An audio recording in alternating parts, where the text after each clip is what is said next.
produzido pelo Departamento de Comunicação do Sindicato dos Metalúrgicos de São José dos Campos e região, direto do estúdio Vito Gianotti. Entra agora no ar o programa Em Movimento.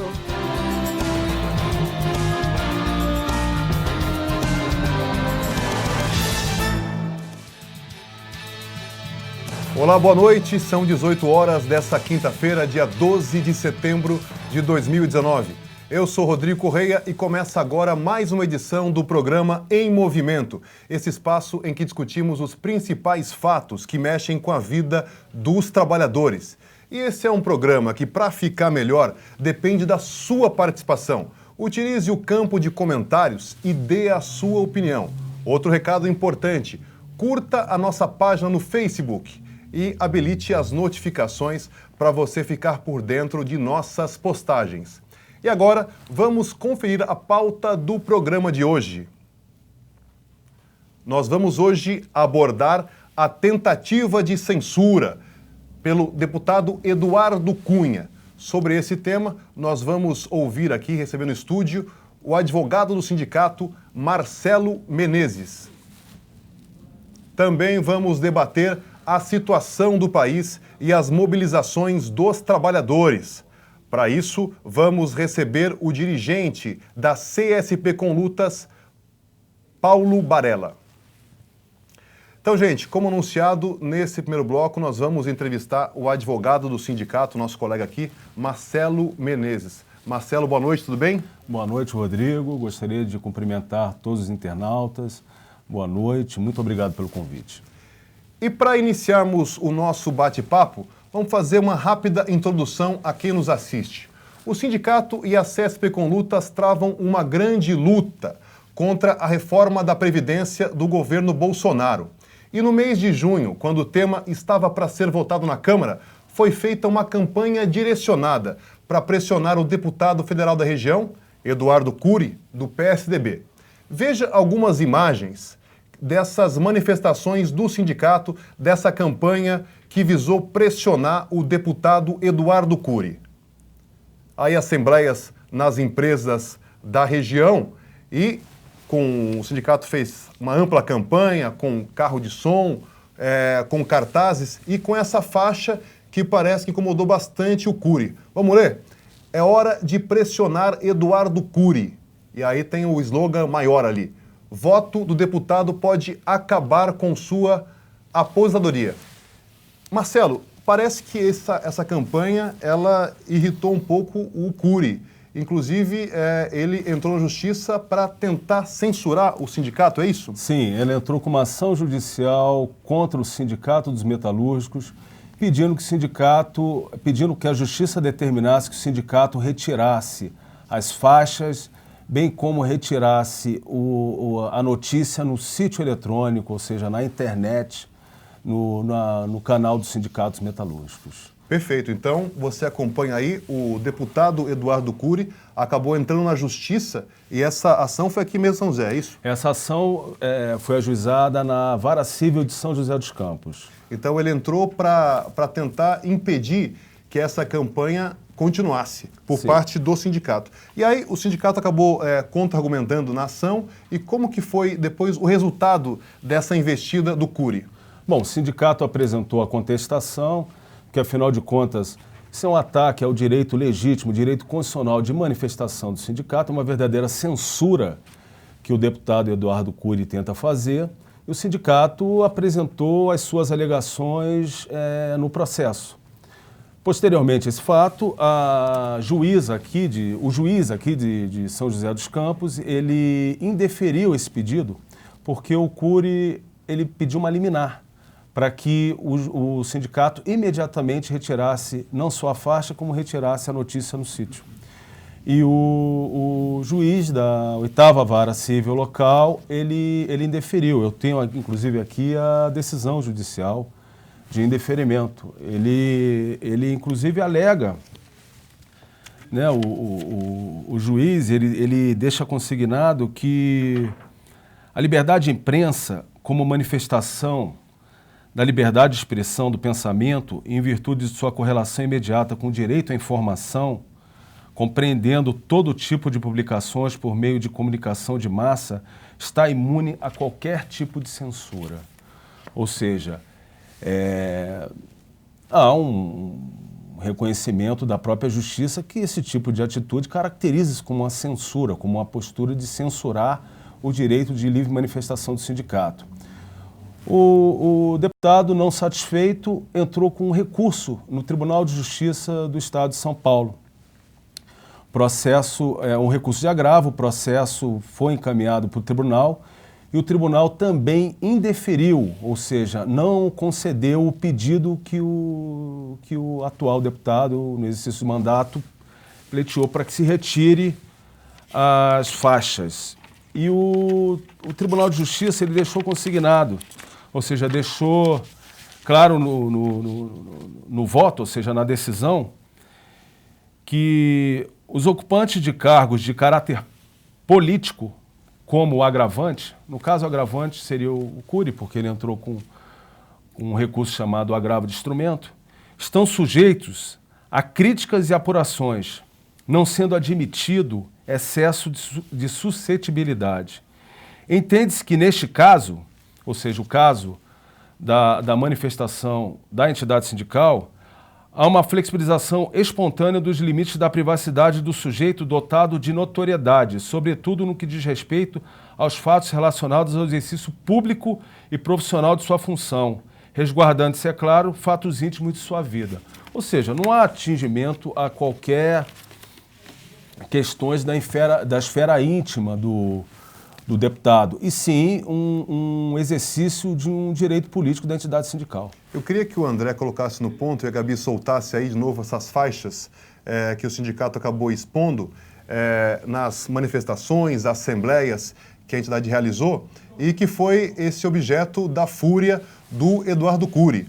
Ele que se sentiu atacado por essas manifestações do sindicato e acabou aí perdendo em duas instâncias, né, dessa tentativa de censurar o sindicato, né, que de forma bastante aguerrida denunciou a postura dele que, todo mundo sabe, que é amplamente favorável a essa reforma que retira direitos. Para termos um contexto, eu falei no começo, essa reforma já passou na Câmara, inclusive com o apoio bastante entusiasmado do Cury. Ele, inclusive, né, doutor Marcelo, ele foi uma das figuras que foi até cotada para ser relator da comissão especial dessa reforma e acabou aí querendo censurar o sindicato para evitar que o sindicato denunciasse essa sua participação para atacar os direitos dos trabalhadores. E não foi isso? Foi isso, não só ele, como o partido em que ele representa, o PSDB, massivamente votou a favor da reforma da Previdência. E o sindicato ele tem o dever, ele tem o poder constitucional de se manifestar, de poder fazer a defesa dos direitos e interesses dos trabalhadores. E os trabalhadores, evidentemente, os trabalhadores em geral e os trabalhadores metalúrgicos em particular, têm interesse em se aposentarem. E essa reforma irá dificultar ou até impossibilitar muitos trabalhadores de se aposentarem. E então a entidade sindical está exercendo um direito político legítimo, e infelizmente essa ação ela busca censurar esse direito da entidade sindical. Perfeito. Então, para nós retomarmos aqui o fio da meada, essa reforma atualmente ela está em trâmite no Senado Federal, ela passou na Câmara, sim, ela passou também no Senado, na CCJ, que é a Comissão de Constituição e Justiça, e deve, até o dia 15 de outubro, ser votada em 2 turnos no plenário do Senado.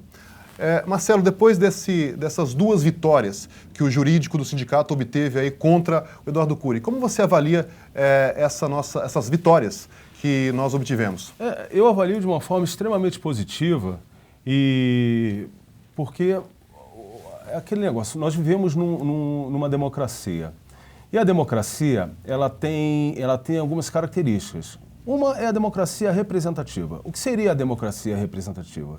Seriam os cidadãos escolherem os seus representantes. Os prefeitos, os vereadores, os deputados federais, os senadores.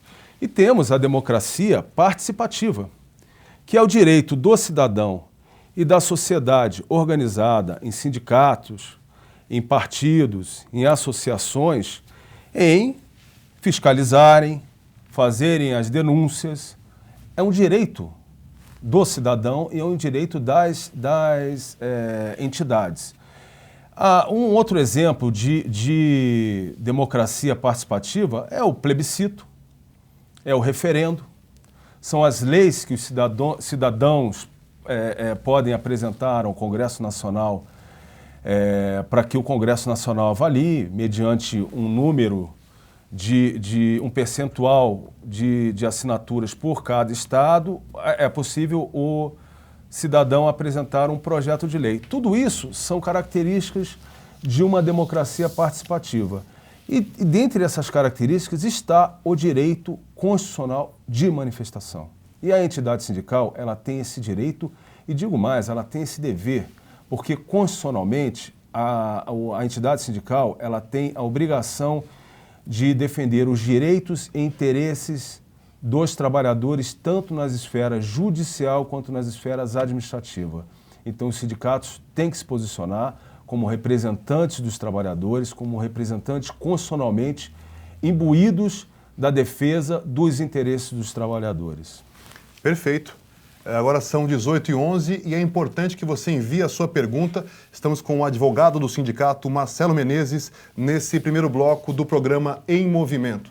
Marcelo, o nosso jurídico obteve essas vitórias contra o Eduardo Cury e é sempre muito bem reconhecido pela sua competência e pelo êxito porque, evidentemente que sempre os advogados são bons, mas depende sempre do juiz, né? Não tem, ali não é vida fácil.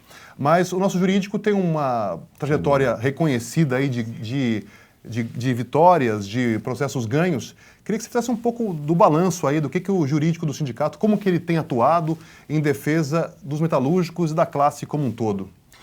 O sindicato, ele oferece à categoria metalúrgica o departamento jurídico, que é dividido, a gente faz uma divisão interna entre a área de direito individual e a área de direito coletivo. A área de direito individual, ela faz o atendimento direto ao trabalhador e ela ajuizam as chamadas ações individuais.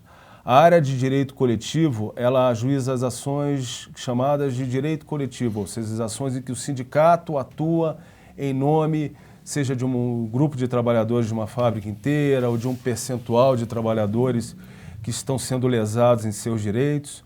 Nós sabemos que nós temos centenas de fábricas na região, enfim, nós temos um trabalho ostensivo em garantir os direitos dos trabalhadores. São muitos trabalhadores lesados em seus direitos nos mais variados temas.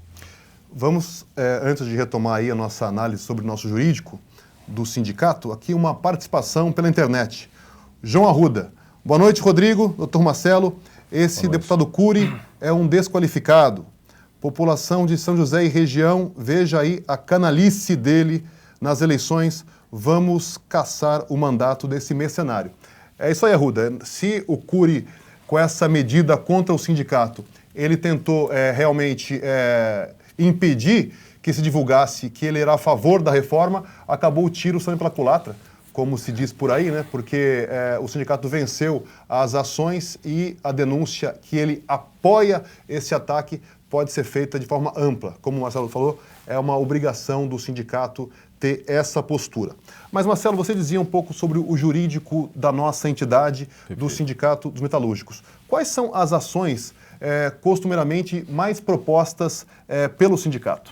Então, nós temos ações referente a doenças profissionais, porque há muitos lesionados, né, há muitos trabalhadores que são lesionados no decorrer do vínculo empregatício. Nós temos ações de insalubridades, ações de periculosidade, ações por excesso de jornada de trabalho, ações de falta de pagamento de salário, de atraso de pagamento de salários, ações de não depósitos de fundo de garantia e INSS, ações decorrentes dos ataques que os representantes dos trabalhadores na CIPA sofrem de uma forma muito ostensiva, acompanhamento das comissões de participação nos lucros e resultados, ou seja, o leque de atuação é muito amplo, porque nós temos diversas fábricas, cada uma com as suas características, com os seus problemas e inúmeros desrespeitos aos direitos trabalhistas, infelizmente. É uma realidade da nossa região. Pois é, você vê que as ações aí para pagamento de salário e direitos está nesse rol, né? Tá nesse rol, é um descumprimento dos empresários. Sem dúvida, está nesse rol. Em pleno estado de São Paulo, que é considerado um país rico, nós temos situações de atrasos de pagamentos, de não pagamentos de verbas rescisórias. Os trabalhadores sofrem bastante, porque inclusive trabalham durante o mês inteiro na expectativa de receberem os seus salários e recebem muitas vezes em atraso, quando não recebem. Então, quer dizer, é um problema alarmante, né? Um problema que a gente verifica aqui na região. A Gabriele Andrade, ela pergunta aqui, retomando o assunto do bloco inicial, que é o Eduardo Cury, né, que perdeu essas ações, ela coloca ao Marcelo, que já falou algo sobre isso, mas pode ressaltar a nossa internauta. Ela pergunta, na atual conjuntura política, qual a importância do sindicato vencer esse processo contra a censura de Eduardo Cury? Então vamos lá, retomando de novo. Na atual conjuntura política, qual a importância, Marcelo, do sindicato vencer esse processo contra a censura do Eduardo Cury? Bom, é importantíssimo, porque afinal de contas, nós vivemos períodos difíceis, né? Períodos sombrios, em que há uma intolerância dos representantes, seja do Congresso, seja inclusive do próprio Executivo, em receberem críticas, em receberem manifestações, em serem fiscalizados. Há um entendimento de que não, o cidadão ele só está aqui para votar. Ele precisa votar, ele vota, o voto inclusive é obrigatório. Após a votação, não há, como se tivesse cessado a atividade política da população. Eles são os representantes, então eles teriam, vamos dizer, um poder similar ao poder divino. E não é verdade. A população ela tem o direito de fiscalizar, ela tem o direito de se manifestar, ela tem o direito de cobrar a postura, ou como está sendo feitas as votações, quais são os projetos de lei que estão sendo apresentados, o que isso acarretará para a classe trabalhadora, para a classe operária. A gente já viu essa situação na reforma trabalhista. A reforma trabalhista, ela modificou mais de 100 artigos da CLT. É uma reforma que inicialmente, ela defendia-se muito, bom, o trabalhador quer o quê? Ele quer emprego ou quer direitos trabalhistas? E aí fez-se uma reforma que se precarizou os direitos, se fez um verdadeiro retalho na CLT. O deputado Eduardo Cury votou a favor da reforma trabalhista. Essa reforma entrou em vigor em 2017 e nós temos acompanhado no jornal cotidianamente o índice de desempregados. O índice de desemprego nesse país é absurdo. A reforma não alterou nada esse quadro, não alterou absolutamente nada. Uma promessa inicial de que não, faremos a reforma porque isso gerará muitos empregos. 2 anos depois, nós estamos com uma situação de um índice de desemprego absurdo. Nós discutimos, inclusive, uma situação de uma nova classe, que são os precariados.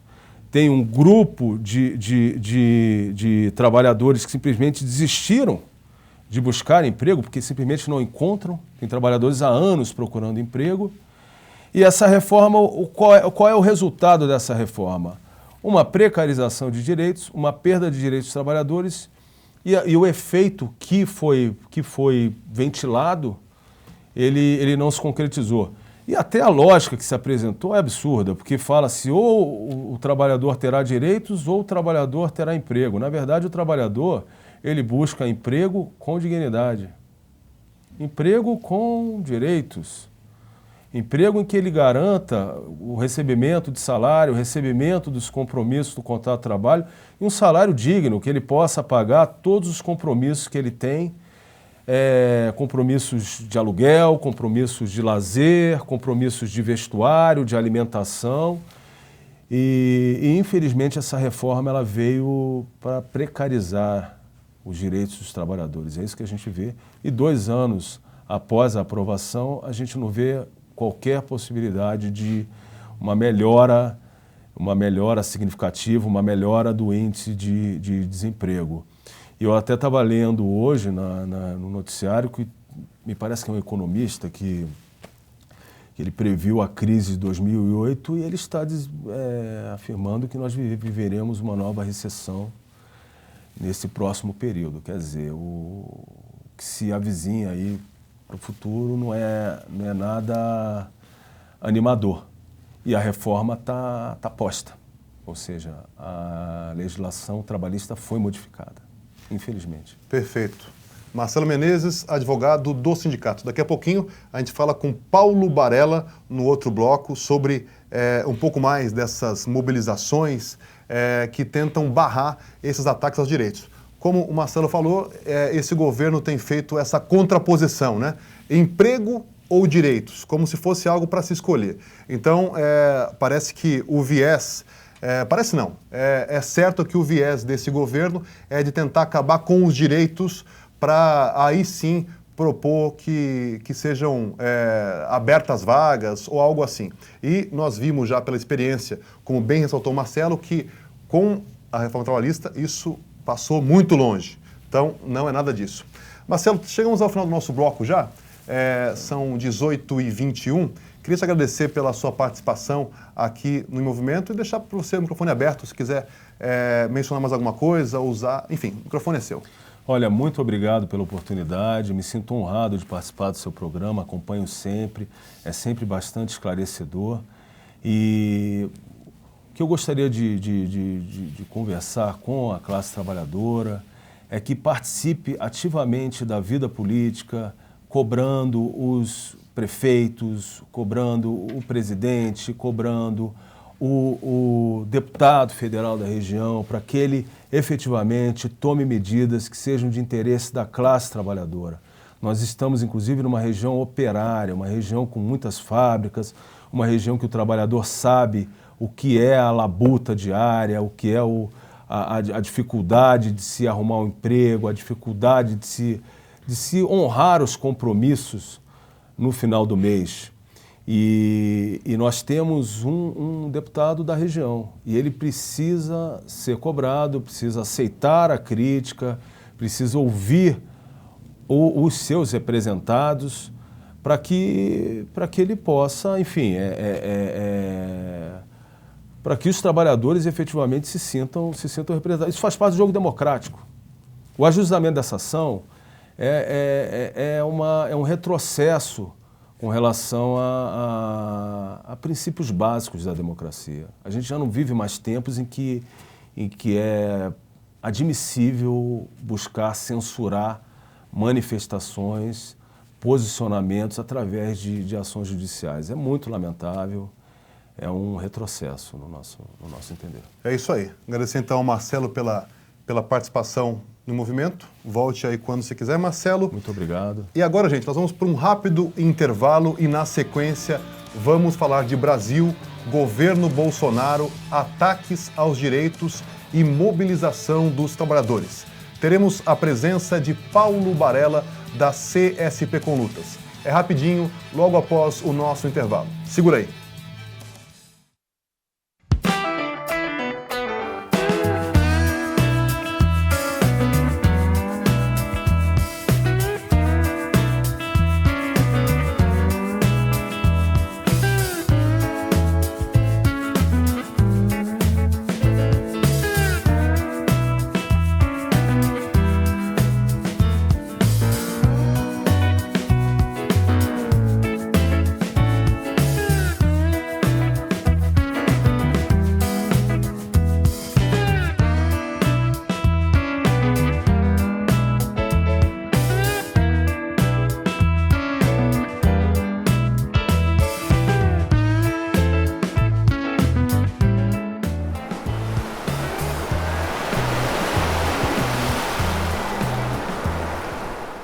Conecte-se às redes do sindicato.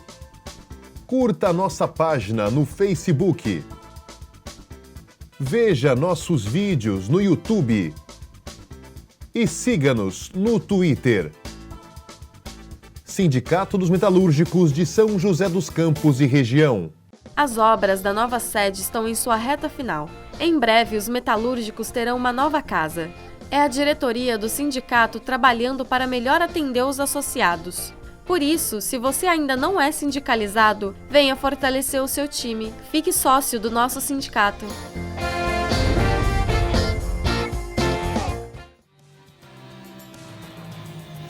Agora são 18 horas e 25 minutos. Estamos de volta com o programa Em Movimento. E antes de iniciarmos a nossa entrevista com Paulo Barella, eu queria compartilhar com vocês um recado muito importante. Nesse sábado tem as semifinais do Campeonato de Futebol Society, organizado pelo sindicato. Agora são apenas 4 equipes disputando a taça. Vamos então conferir os jogos. Tá aí na tela as semifinais nesse sábado, dia 14. Teremos às 13 horas o jogo ADC Embraer contra a Pessola, aí às 1 da tarde. E às 14 horas é o jogo da Sadel contra a TI Automotive. Pode manter na tela, André, para a gente conferir e o pessoal que está em casa poder prestigiar. As semifinais do Campeonato Society, são 4 equipes, depois restarão apenas 2 para a grande final. E a grande final vai ser no dia 21, e é importante dizer que a grande final no dia 21 vai ser transmitida ao vivo pelo Facebook do sindicato. Pode voltar aqui, Gabi. E, importante, esse Campeonato Society, ele é realizado no Espaço Golaço, ali próximo à Coop do Morumbi, Coop Parque Industrial, e você pode participar, torcer e se envolver nesse torneio, que é uma tradição da categoria e realmente vai aí sagrar logo, logo o campeão da categoria metalúrgica. Bem, e como vocês perceberam, tenho aqui ao meu lado o companheiro Paulo Barella, que é membro da Executiva Nacional da CSP com Lutas. Barella, boa noite, tudo certo? Boa noite, tudo bem, Rodrigo? Tudo bem, é prazer recebê-lo aqui no nosso programa. E, Barella, vamos começar conversando sobre a reforma da Previdência. A Câmara dos Deputados aprovou essa reforma em julho e, recentemente, no começo do mês, a Comissão de Constituição e Justiça do Senado também aprovou esse texto. Segundo a presidência do Senado, até o dia 15 de outubro, o plenário da Casa deve votar os 2 turnos dessa PEC. PEC porque é uma proposta de emenda à Constituição. Barella, eu te pergunto, essa luta contra a reforma, ela acabou? Ela tem o que se ainda mobilizar? Qual é a posição da CSP com Lutas em relação a essa luta? Bom, em primeiro lugar, boa noite aos telespectadores do programa Em Movimento. Quero agradecer o convite feito pelo Rodrigo e também pela direção dos Sindicatos Metalúrgicos aqui de São José. Importante entidade de defesa dos trabalhadores. Para nós, da CSP com Lutas, Rodrigo, de maneira nenhuma, essa reforma, digamos assim, o processo de luta contra essa reforma acabou. Nós entendemos que há 2 turnos a serem votados ainda na Câmara, no Senado, e há muitas contradições, inclusive, no Parlamento, no Senado, em relação ao conjunto da votação dessa reforma. Só que existe um outro problema que está colocado ainda nessa parte da votação no Senado, que tem a ver com a inclusão dos estados e municípios. Em geral, as reformas que mexem com a estrutura da Constituição, elas são feitas em nível da União, nível federal, e depois tem as constituições estaduais e municipais que precisam se adaptar. Aqui estão tentando inovar, ou seja, que o Senado e a Câmara, o Congresso Nacional de uma forma geral, já estenda para municípios e para estados essa reforma e todos os seus ataques. Então, nós achamos que há muita possibilidade de luta e há à disposição, inclusive, dos trabalhadores para fazer esse enfrentamento. Nós vivemos nesse ano uma greve geral extremamente importante no dia 14 de junho, que paralisou esse país. E, portanto, isso foi uma demonstração da capacidade de luta e de resistência da classe trabalhadora no nosso país. Nesse sentido, nós continuamos dizendo para as centrais, continuamos conversando com as centrais, com os movimentos de uma forma geral, colocando que há possibilidade de continuar com processos de luta. A Central, a CSP com Lutas, tem estado na vanguarda desse processo. Nós entendemos que é possível, sim, é possível organizar os trabalhadores, é possível construir lutas. Estamos vivendo agora, por exemplo, mobilizações dos estudantes, importantes mobilizações dos estudantes que ocupam as ruas do Brasil e que agora determinaram, inclusive, que vão fazer uma greve geral contra, evidentemente, os ataques que estão sendo feitos ao setor de educação no nosso país. Mas também se coloca aí o problema relacionado à falta de expectativa de futuro para a juventude no Brasil com essa reforma. Então, há possibilidade de fazer isso. O setor da educação, de uma forma geral, professores tanto do setor universitário quanto do setor da educação básica estão propondo uma greve de 48 horas para 2 e 3 de outubro próximo. Isso significa que há movimentos importantes e que, portanto, a classe pode responder. Então, para nós, a toalha não foi jogada. Nós temos possibilidade, sim, de reverter. Ou se não conseguirmos reverter, construir um processo que desgaste muito o Congresso, que desgaste muito os políticos, desgaste muito o governo Bolsonaro. Então, a tarefa que está colocada para nós e a exigência que se faz é que as centrais e as organizações da classe continuem resistindo contra a reforma e organizem mobilizações. E, Barela, ao que me parece, durante essas mobilizações, você até mencionou uma greve geral que foi bastante exitosa, algumas centrais optaram pelo caminho da negociação, né? Ao invés de levarem as bases para a luta. Você acha que isso foi um erro? Rodrigo, isso foi um erro, digamos assim, um erro tácito que não educa a classe do ponto de vista da resistência. Porque a reforma, tanto a reforma trabalhista, que foi aprovada em 2017, quanto a reforma da Previdência agora, ela só tem um objetivo, a retirada de direitos para minimizar os efeitos de uma crise econômica que vive mundialmente o capital e, portanto, que bate firme aqui no Brasil, com a exploração ainda maior da classe trabalhadora. Então não há o que negociar em projetos que só têm o objetivo de retirada de direitos. Então a nossa política tem sido dizer não à reforma de conjunto, não à reforma globalmente, porque ela não tem absolutamente nenhum item que nós possamos dizer, não, esse aqui dá para negociar, dá para melhorar aqui, melhorar ali, não, porque só tem um objetivo, retirada de direitos. Então isso foi um erro, inclusive que não educa a classe e que não traz a firmeza da classe nessas direções a ponto de retomarem lutas, embora tenha disposição de lutas. Essa é a nossa contradição, que as direções que nós temos hoje não respondem à capacidade dos trabalhadores de lutar, ao fato dos trabalhadores, apesar de a maioria ter eleito Bolsonaro hoje, questiona a política de Bolsonaro e que se dispõe a lutar. Mas, evidentemente, isso causa confusão, causa transtorno do ponto de vista de organização da luta. Então foi um erro, nós temos dito isso claramente, tanto para a Central Única dos Trabalhadores, como para a CTB, quanto para a Força Sindical, quanto para as outras organizações, não há nada o que negociar nessas reformas. O que nós precisamos é organizar os trabalhadores e conscientizá-los para enfrentar, para derrubar de conjunto esse projeto. E, Barela, na sua avaliação, quais são os maiores ataques contidos nessa reforma? Eu te diria o seguinte, Rodrigo, os dois pilares aí tem a ver com a idade mínima para aposentadoria, né, que vai para 65 anos e 62 mulheres, homens 65, mulheres 62, e o tempo de serviço, que passa a ser de 40 anos, se você quiser ter um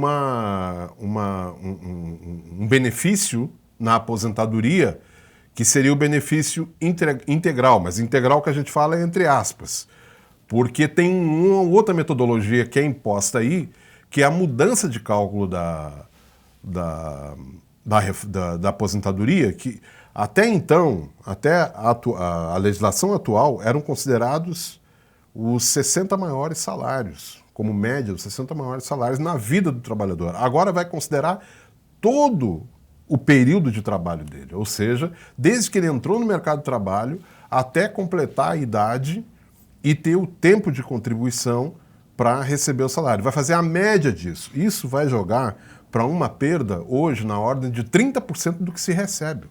Não é 30% do salário da ativa, Ele vai chegar à situação de que na aposentadoria, ainda que ele cumpra 65 anos de idade e 40 de contribuição, mais ou menos a 50%, 55% do salário que ele recebe na ativa. Então isso é um crime violento. Esse é um dos... Eu diria o seguinte, esses são os elementos mais importantes, mas que também se agrega aí a penalização às mulheres, porque as mulheres cumprem com um papel na sociedade, inclusive na sociedade burguesa, de uma superexploração que é feita, porque ela tem, em geral, dupla, tripla, às vezes quádrupla jornada de trabalho, e por conta disso que a Constituição historicamente tem garantido à mulher 5 anos a menos de tempo de contribuição e de idade, justamente como uma compensação por essa situação que vive a mulher na sociedade capitalista.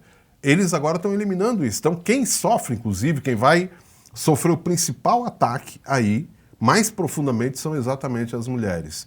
E eu diria, combinado com isso, colocando num patamar, a juventude, porque fica sem perspectiva de aposentadoria.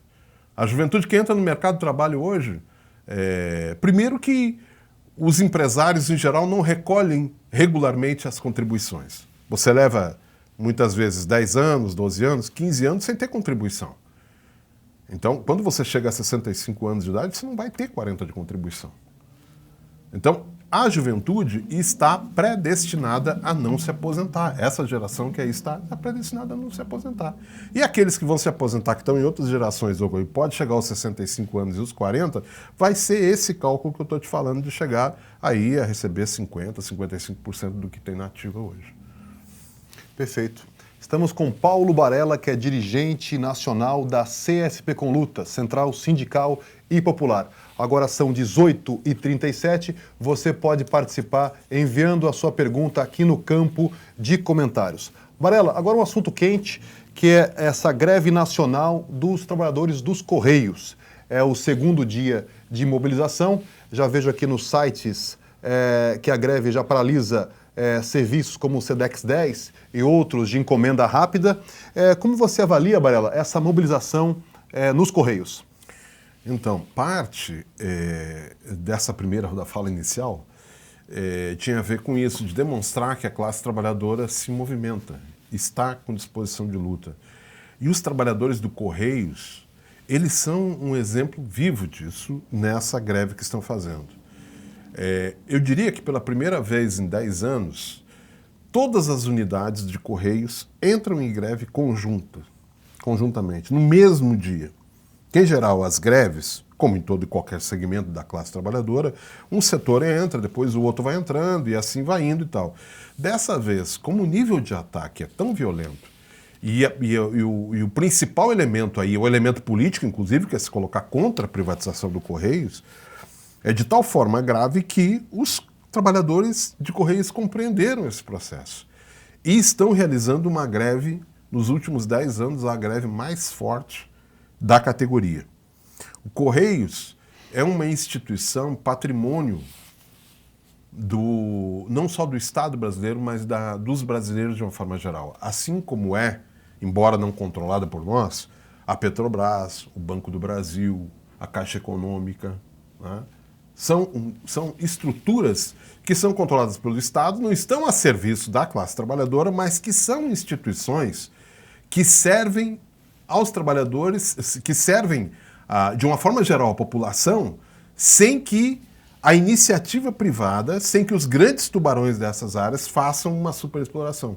Se privatizar Correios, assim como se privatizar a Petrobras, que já está no processo de privatização, ou o Banco do Brasil, Caixa Econômica, significa você ter tarifas muito maiores.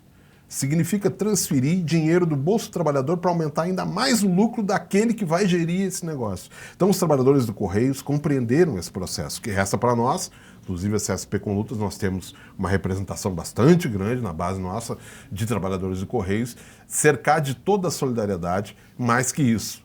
Chamar nesse momento as centrais sindicais, o movimento de uma forma geral, mas também os trabalhadores aí e as organizações de bancários, de petroleiros e tal, para se somar a esse processo, que vai se combinar no próximo período aí com essa luta importante da educação, dos professores, dos educadores no nosso país. Então, um marco importantíssimo essa greve. Perfeito. E voltando a falar dos ataques do governo Bolsonaro aos direitos dos trabalhadores. Já são várias investidas contra os direitos e o Palácio do Planalto insiste em dizer que quer mais. Barela, deixa eu ver se eu esqueci alguma coisa.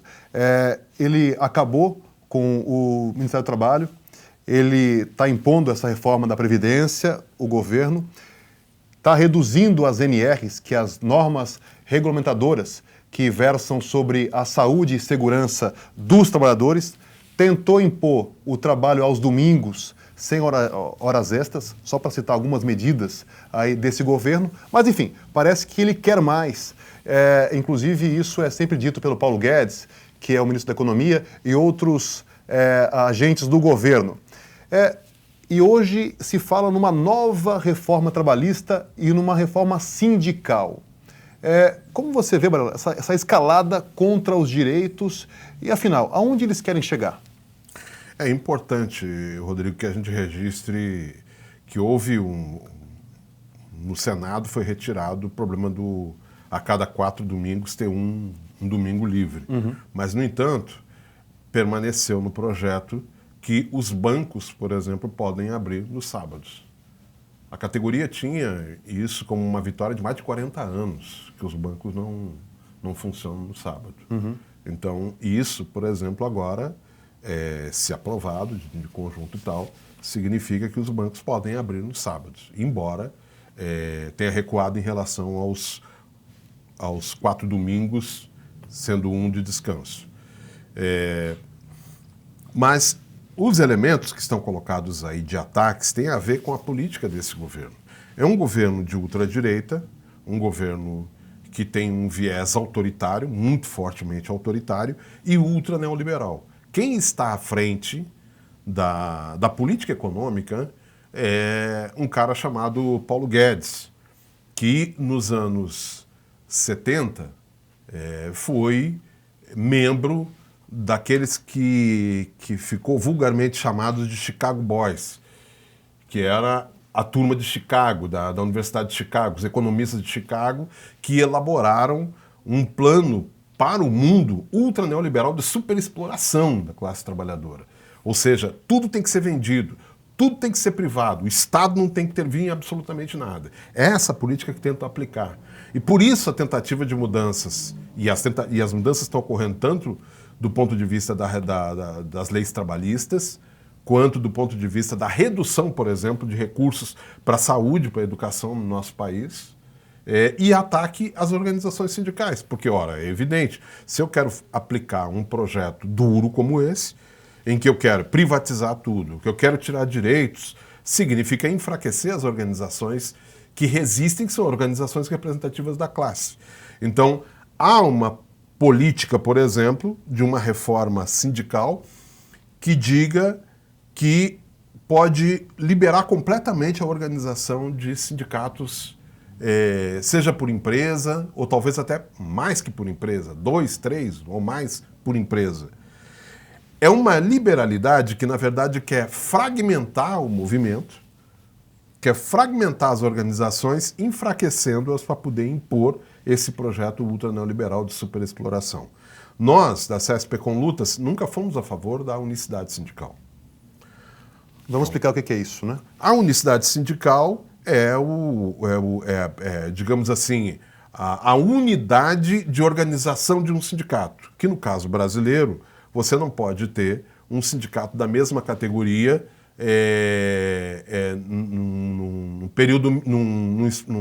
numa área mínima do município. Então, por exemplo, Sindicato dos Bancários de Porto Alegre, digamos. Sim. Não pode haver outro sindicato de bancários em Porto Alegre. Uhum. Só pode haver esse, certo? Mas, com essa legislação, com essa proposta que o governo está apresentando, você pode ter 3, 4 sindicatos de bancários em Porto Alegre. Você pode ter um sindicato só do Banco do Brasil. Percebe? Mas nós não defendemos a unicidade sindical dessa forma, como está colocada, mesmo hoje na legislação, porque nós entendemos que o Estado não tem que intervir, ele não tem que se meter na organização sindical. Isso é autodeterminação dos trabalhadores. Se os trabalhadores decidirem que na unidade municipal tem que ter 3 sindicatos, isso é uma tarefa deles. Eles têm que decidir isso. Não porque o Estado determina. Então nós somos contra a unicidade sindical, somos a favor da unidade sindical, ou seja, da unidade do conjunto dos trabalhadores, da unificação cada vez maior, para que eles possam responder aos ataques que sofrem cotidianamente pelo sistema capitalista, de maneira a garantir seus direitos. Mas isso é uma autodeterminação dos trabalhadores, não pode ser uma imposição do Estado. Assim como nós somos contra, e fomos contra o imposto sindical, né? E sempre fomos contra, a CSP Conluta sempre foi contra o imposto sindical, porque nós achamos que o autofinanciamento das entidades também é um problema de independência de classe.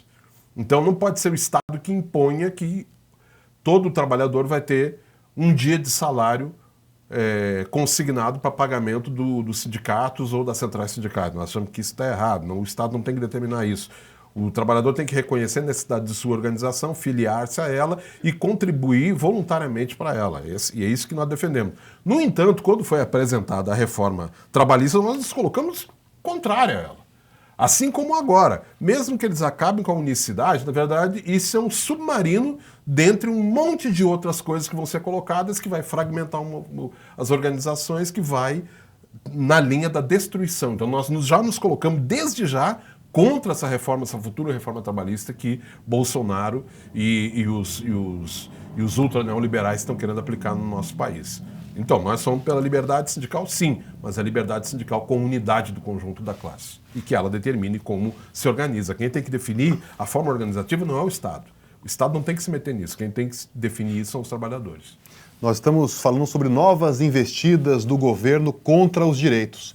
Inclusive, essa nova proposição de uma nova reforma trabalhista e sindical, como o Barela mencionou, que deve pretender fragmentar, dividir os trabalhadores para que se imponha essa série de ataques que estão sendo aí planejados. E também é bom dizer, Barela, recordar que uma MP do governo, uma medida provisória, tentou também asfixiar financeiramente os sindicatos, alterando, proibindo a cobrança, como é feita há décadas, que é por desconto em folha. E o governo, como você mencionava, ele quis interferir na relação capital-trabalho para proibir que fosse feito o desconto em folha e só permitir que fosse isso por boleto. Mais um exemplo 873, Mas essa MP ela acabou caducando, ela tem um prazo de validade no Congresso e acabou perdendo efeito. Mas o governo parece que quer voltar à tona. É isso, são estratégias para acabar mas, Rodrigo, cercando... apesar da 873 não ter sido efetivada, porque inclusive houve uma política por parte do Rodrigo Maia, nas disputas superestruturais, não que ele esteja do nosso lado, para que ela caducasse, enquanto ela durou, aqueles efeitos vigoraram. E muitas das entidades, por deixar de recolher durante 2 meses a contribuição, ficaram asfixiadas financeiramente e até hoje não se recuperaram. Porque você imagina 2 arrecadações mensais que não são consignadas, quais as consequências que trazem. Então, mesmo que ela tenha caducado e que tenha voltado ao sistema de desconto em folha, como era e que é hoje, as consequências dela permaneceram. É importante que você nos acompanhe, perceba que é isso. Uma MP, uma medida provisória, quando o presidente da República ele a edita, ela tem efeito imediato. E ela tem aquela validade, assim que ele já edita, ela tem efeito imediato, vira lei. Mas aí o Congresso tem um prazo para apreciá-la e confirmá-la ou não. No caso, o Congresso não confirmou, mas como você bem mencionou, durante esse período ela trouxe efeitos aí... Ela trouxe efeitos aí dramáticos para muitas entidades sindicais no país. Agora um pouco sobre a economia do país, que patina, o desemprego que não recua e esse governo completamente perdido. E Barela, nessa semana nós assistimos mais um bate-cabeça. O governo admitiu que estudava a volta da CPMF. Palavras do próprio Bolsonaro, que admitiu que poderia admitir a volta da CPMF. Depois, o governo esmiuçou a proposta, que seria aí uma alíquota de 0,4% para os saques, Imagina então que você saque no caixa R$100, então 40 centavos seriam aí para o governo com essa nova CPMF.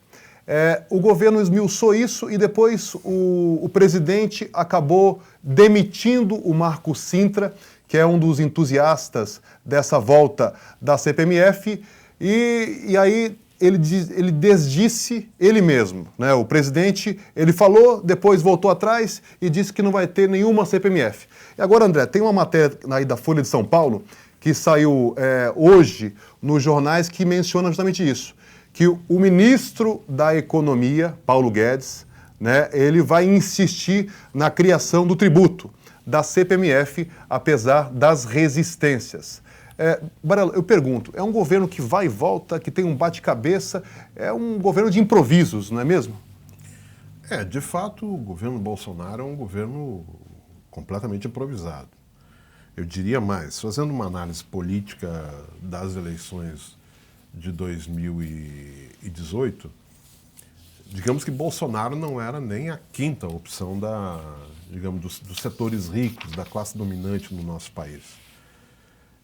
Centralmente, aqueles que comandam o capital no nosso país, que comandam a política econômica, a política no país e tal, queriam que o Alckmin fosse o presidente. Só que Alckmin não decolou, né? E não decolou outros segmentos, inclusive setores mais reformistas, como Ciro Gomes e outros candidatos. O que acabou decolando foi Bolsonaro, que por uma via completamente fora do controle da burguesia, acabou ganhando a eleição.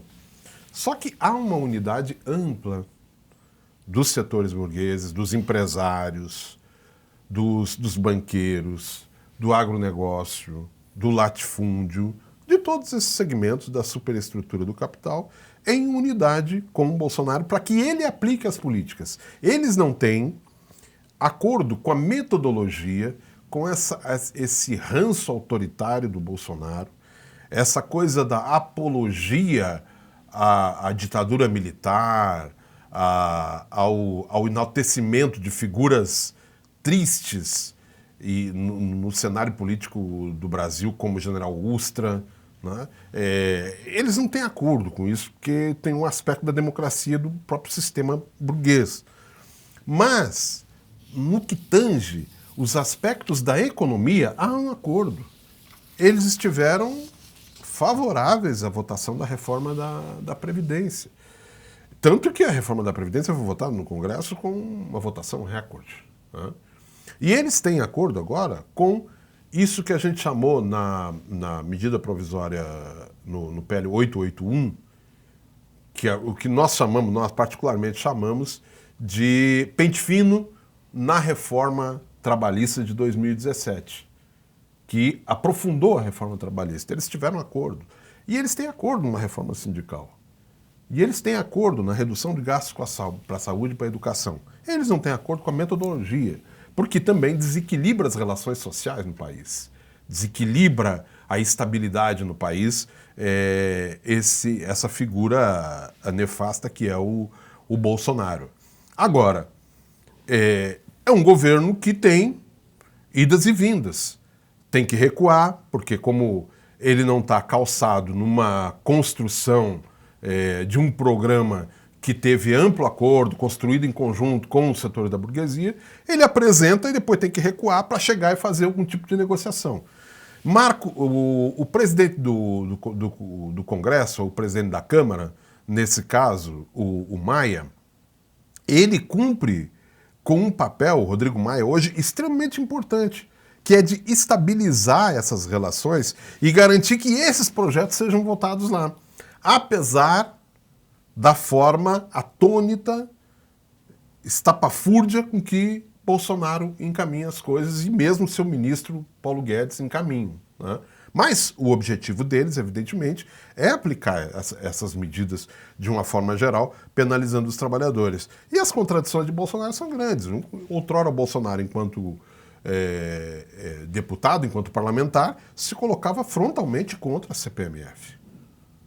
Tem vídeos espalhados nas redes sociais aí que mostram a declaração dele contra a CPMF, dizendo que isso é um absurdo, é mais imposto, penaliza a população, os mais pobres, não sei o que e tal. O argumento dele era esse quando era deputado.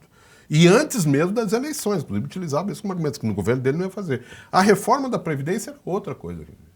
Eles colocou frontalmente a reforma quando a reforma estava sendo discutida no período do governo do Michel Temer. Colocou frontalmente. O que ele faz? O primeiro movimento dele é a reforma da Previdência. Então, é um governo com contradições, mas compreendamos o seguinte, é um governo que está a serviço desse estado de exploração da burguesia e que tenta aplicar as políticas em que suas maiorias são apoiadas pelos os grandes conglomerados burgueses no nosso país, aqueles setores dominantes, os ricos, os poderosos que controlam o nosso país. Perfeito. Nós estamos com Paulo Barella, que é dirigente nacional da CSP com Lutas, Central Sindical e Popular. Barella, entidades importantes e analistas observam uma crescente ameaça às liberdades democráticas no país, em que, como você bem mencionava, o presidente defende abertamente a ditadura e o golpe de 64. Faz reverência a torturadores e persegue sistematicamente a imprensa, a universidade e os defensores das pautas dos direitos humanos. Mas agora, vamos ver a frase do filho do presidente, que é o Carluxo, Carlos Bolsonaro, que rendeu tanta polêmica essa semana. Aí, ó, esse é o Carlos Bolsonaro, que ele é tido aí como o mentor do pai, do presidente, nas redes sociais, e ele tuitou o seguinte texto. Por vias democráticas, a transformação que o Brasil quer não acontecerá na velocidade que almejamos. E se isso acontecer?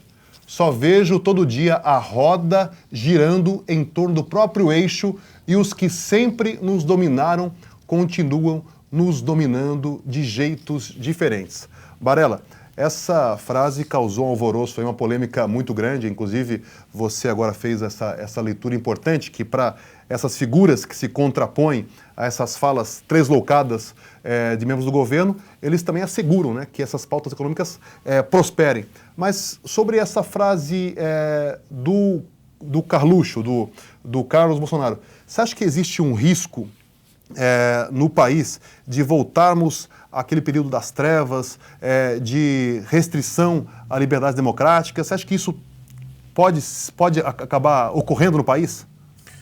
Primeiro, Rodrigo, eu queria só registrar assim, um nível de hipocrisia dessa fala do Carluxo aí.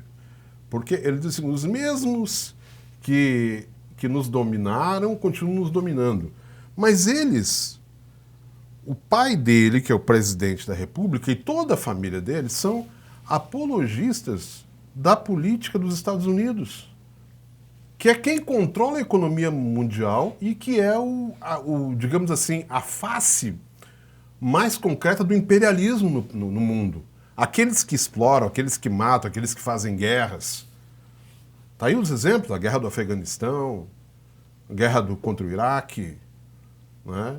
Enfim, esse tipo de governo, né, que controla a economia e que controla a política mundial, que desenvolve-se há pelo menos algumas centenas de anos, e eles reivindicam isso. Como é que quer voltar, entende? Bom, essa é uma manifestação de quem só encontra uma saída para resolver para resolver sua política, para tentar impor a sua política, que é através da força. Não estranha que o Carlos Bolsonaro fale isso, Eduardo Bolsonaro, é o Carlos Bolsonaro, que é o vereador, né, do Rio de Janeiro. Do Rio de Janeiro. Não estranha, porque eles são apologistas do general Ustra, eles são apologistas da ditadura militar. Ele depois disse que não falou nada disso, que interpretaram mal e que inclusive são canalhas que interpretaram e tal. Não, ele está expondo. O que é mais importante, assim, o que mais salta aos olhos com essa gente, é que eles não se escondem. Eles não conseguem se esconder, eles falam claramente o que eles pensam. Então, mas isso não significa que nós estamos caminhando para um processo de regime de exceção no Brasil. Se a gente analisar pela posição do Bolsonaro, pela posição dos seus filhos, ou até de segmentos que os circulam, né? Há um segmento na sociedade, inclusive, bastante reacionário, no qual ele, inclusive, se ancora, né? Poderia, de fato, haver uma ditadura. O problema é que a fase que nós vivemos no capitalismo aqui no Brasil não permite que esse tipo de ação se desenvolva. Embora que também nós não possamos descartar ela completamente. Então nós temos que ficar atento, porque esse tipo de manifestação, se não é dada atenção, se esse tipo de manifestação não é rechaçada, não é repudiada, a sociedade não se coloca em resposta imediata, isso pode crescer. Então, eu não estou vendo nesse momento que o processo seja de ir para um processo de exceção. Mas não que esse governo não queira. Ele não consegue reunir as condições para fazê-lo. Então, nós temos que, primeiro, derrotar Bolsonaro. Nós temos que derrotar essa estrutura. Para mais do que as ações que a classe desenvolvem, no sentido de defender seus interesses contra os ataques que o ultra-neoliberal governo Bolsonaro aplica, é lutar contra o próprio governo Bolsonaro. Porque é um problema de democracia. Não é possível que se sustente um país dirigido por um clã familiar de ultradireita como é o que nós estamos vivendo hoje. Agora, eu não acho que nós estamos às vésperas de um processo de retomada da ditadura e tal, enfim. Existe sim um governo ultradireita, um governo extremamente autoritário, um governo homofóbico, um governo machista, um governo xenófobo, tudo que você pode colocar de adjetivo ruim para esse governo você pode colocar, mas não se trata de que amanhã nós vamos poder entrar num processo de ditadura no país. Agora, nas pautas que nós desenvolvemos da classe trabalhadora, tem que entrar sim o tema da defesa das liberdades democráticas, porque há muito ataque às comunidades indígenas, aos quilombolas, a incentivo ao desmatamento, a destruição do meio ambiente, e tudo isso significa, o ataque ao ativismo, tudo isso significa ataque às liberdades democráticas. Então nós temos que colocar isso também na nossa pauta, tem que ser parte da nossa pauta cotidiana do movimento da classe trabalhadora no nosso país. Perfeito. Ô Barela, nós estamos já passando das 19 horas, daqui a pouco nós vamos encaminhar para o encerramento do nosso programa, mas eu não poderia deixar de mencionar aqui um importante evento da CSP com Lutas, que é o 4º Congresso Nacional da Central, que ocorre de 3 a 6 de outubro. Te pergunto, você que também deve estar envolvido nessa organização, como que estão esses preparativos, qual que é a expectativa para esse congresso e qual que é a importância dele? Ainda sobre o tema anterior, desculpa, Rodrigo. Claro, perfeito. É preciso registrar que nessa semana, aliás, na semana passada, a diplomacia brasileira do governo Bolsonaro esteve na ONU. E o representante brasileiro negou-se a admitir que houve uma ditadura militar no Brasil nos anos 70, durante 60 e 70. Né? Recusou-se. Isso é mais um elemento da política desse governo, do perfil desse governo autoritário. Tem essa declaração do Carluxo, mas tem também isso, que ele colocou. Disse, não, isso aí nós estamos revendo.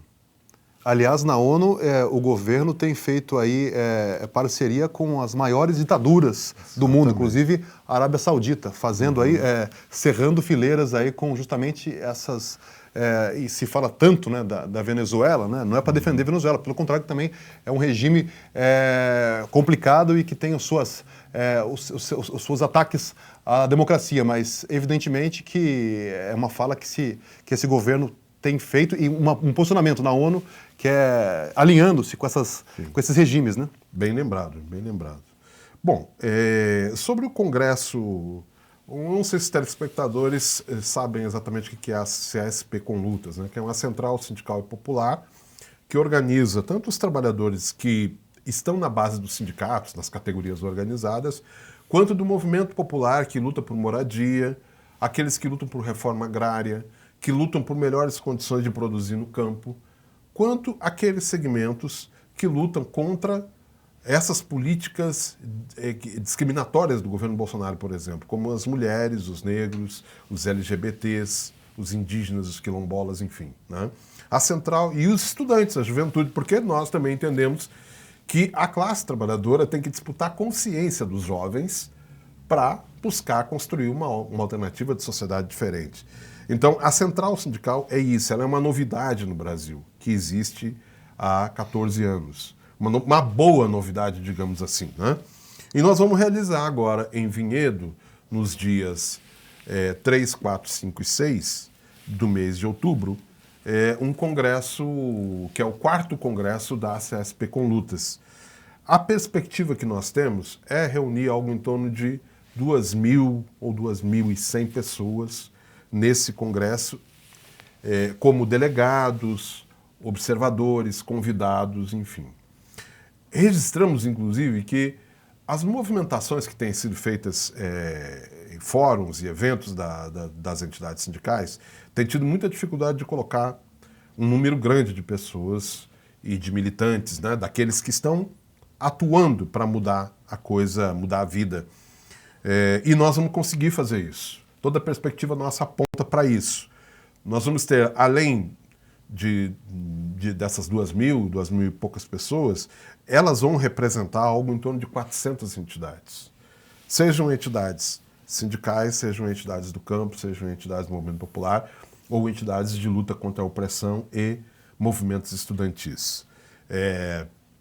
O centro do debate no nosso congresso é a luta contra o governo Bolsonaro e seus ataques. Como organizar a luta do governo contra o governo, unificando o conjunto da classe. Porque nós também não somos, digamos assim, autoproclamatórios ou achamos que é só nós que resolvemos. Nós vamos fazer um encontro em que nós vamos tentar aprofundar ainda mais a busca da unidade com o conjunto das outras entidades, das organizações sindicais, das centrais sindicais, dos sindicatos, dos movimentos de uma forma geral, para poder fazer uma luta digamos, concreta e com consequência contra o governo Bolsonaro. Reafirmar o caráter da nossa central, que é esse caráter sindical e popular, que envolve todos os segmentos. Nós queremos organizar e estamos organizando a classe onde a classe está. Não é só nos sindicatos que a classe está. A classe está num movimento comunitário, num bairro. A classe está entre os estudantes pobres, que são filhos de operários. A classe está nos sindicatos.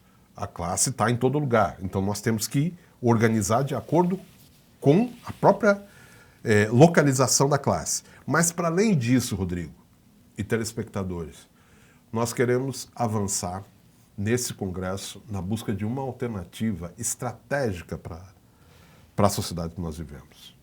Não basta nós organizarmos os trabalhadores para dizer que tem que ter suas organizações independentes frente a governos e patrões, autônomas em relação aos partidos, e na busca de suas reivindicações e na defesa de seus direitos. Nós precisamos avançar num debate que tem a ver com o próprio debate que o Bolsonaro coloca no cotidiano, que é o debate ideológico. Ele fala do comunismo, ele fala do socialismo e ele defende essa sociedade que está aí, que explora todo mundo. Nós queremos fazer essa discussão. É essa sociedade que Bolsonaro defende, que é a sociedade que nós queremos para a nossa classe? Estrategicamente é isso? Ou nós precisamos construir uma alternativa em que a riqueza produzida nesse país pelos trabalhadores sejam apropriadas por eles próprios e que eles dividam da sua melhor forma? Nós queremos discutir, sim. Nós queremos entrar no debate ideológico, sim. Nós queremos construir essa estratégia. Nós queremos pensar num outro tipo de país. Nós queremos pensar num país em que os trabalhadores, que são os que produzem riqueza, tomem a autoridade de conduzir as suas próprias vidas e conduzir o seu próprio Estado. Então, o debate no Congresso, do ponto de vista estratégico, está colocado, sim, a questão do socialismo. Está, sim, colocado a questão do poder. E nós queremos fazer essa discussão e dizer que nós queremos buscar uma outra alternativa. Para além de organizar os trabalhadores para lutarem contra os ataques que sofrem e por suas reivindicações ou por melhorias, nós queremos discutir o próprio Estado, nós queremos discutir o próprio poder e a estratégia de poder no nosso país. Nós queremos fazer esse debate com todos. Correto. Então, dia 3 de outubro começa então esse congresso e nesse dia nós teremos uma edição especial do programa Em Movimento diretamente de Vinhedo. Chegamos ao fim do nosso programa, Varela. Queria te agradecer pela sua participação. e deixar para você o microfone aberto para você fazer as suas considerações finais.